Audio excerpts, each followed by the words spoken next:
hoop. Hard enough to get that arse out of the way. Yours or mine?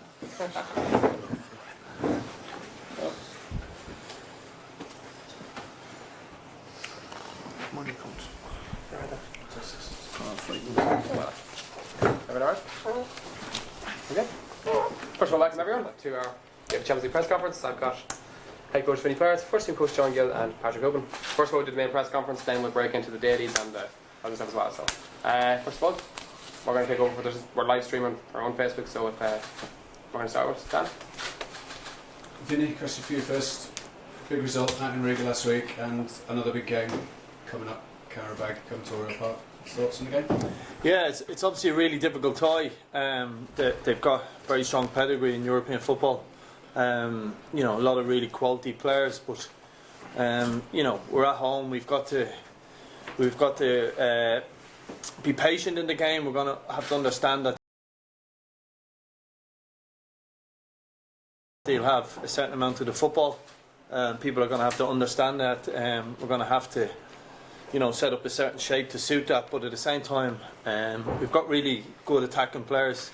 Generally, we score goals in games, and it's a night for someone to stand up and score a big European goal for us, and that's the challenge for the players. So, a very difficult tie, but at the same time, here in Oriel, you know, we'll have a right go off them, and we feel that there's some areas where we can exploit them. At the same time, we're very understanding that they're a good side who will own a lot of the ball for long periods at a time. Obviously, in your time at the club, particularly in 2016, came against some very strong opposition in Europe that year. It must be a real challenge to test yourself. It's the sort of occasion that, as a management group of players, you must be really excited ahead of. Yeah, listen, I think as a side, I think Qarabağ are up there with one of the better sides we've played against over the years, in the last 6-7 years. Because of how technically how good they are on the ball, I think that gives them an advantage over some of the other teams we played against. So we're going to have to go up to another level, and that's been the challenge to the players. We spoke about it in the off season about, you know, Europe and what Europe means to this group. They want to be challenged by Europe, so it is a big challenge for us. But at the same time, these are the games you want to test yourself in. It is Champions League football, and you know, the rewards in terms of the next round are huge for us. So we'll have a go. We certainly won't be. We won't feel that the tie isn't there to be won. We'll feel we have an opportunity to win the tie, albeit we know it's a very, very difficult tie. Some great scenes at the end of the match in Riga, and you know, to win a game in such dramatic circumstance can really give the whole community a lift. How much do you feel you can sort of gather that momentum and take that forward into tomorrow night? Yeah, listen, obviously there's restrictions in terms of the ground, how many people can come in, but if the amount of people who've congratulated or came up to us over the last sort of week could fit into the ground, we'd have a fair few people here. You know, I think, as I said before, this is a small provincial town. There's about 40,000 people living here, and you know, I think most of them were at the game away, or certainly have said they were at the game away. So it was a great night for us. Dundalk to be putting herself on the map in Europe is huge. It's great for the town, and there's a lot of doom and gloom around Irish football at the moment. I think there's been a lot of good positive stories over the last week, and our aim is to continue that on the pitch. Great. Pat, question for you. How's the mood in the camp within the squad? I mean, obviously a great scene we just talked about, but been back in training over the weekend and again today. How's the mood within the squad? Yeah, the mood's very good, especially after coming through Riga the fashion we did, and I think training's been brilliant all week. We've been preparing very, very well.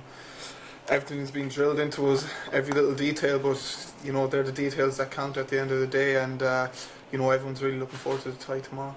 Can you sum up in a few words the difference between a Champions League week here and an average prep for a league game? I just say there's just a bit more detail when you're trying to come up against such high quality opposition.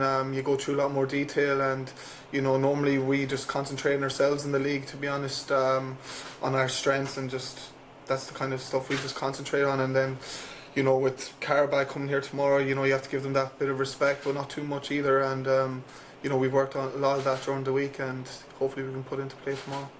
similar question to one asked Vinny, but as a player, when you know the side who's regular qualifiers for group stage European football, but you get the chance to test yourself one-on-one against their centre back, so much of is that something you really look forward to? Yeah, definitely. You know, it was my first Champions League qualifier 2 weeks ago against Riga, and you know, I thoroughly enjoyed it. I got to captain the side as well, which is a very proud moment for me and everyone back home, and for me to represent the players and staff and everyone at Dundalk. It's a very proud moment for me, and you know, to do it again against such a high quality opposition is something I'm really looking forward to, and you know, hopefully we can get the right result. Great, thanks, Pat. John, the result we achieved that in Riga last week was done without one of our most important players this season and the last couple of years, Michael Duffy. How important is having him back in the squad ahead of such a stern test? Yeah, it's great to have Michael back, but I think last week proved how strong the squad was, that we were able to cope without Michael. We proved that the squad in depth, the squad that we have, is well able to adapt, maybe play a different sort of way. Full confidence in everybody that's in the group.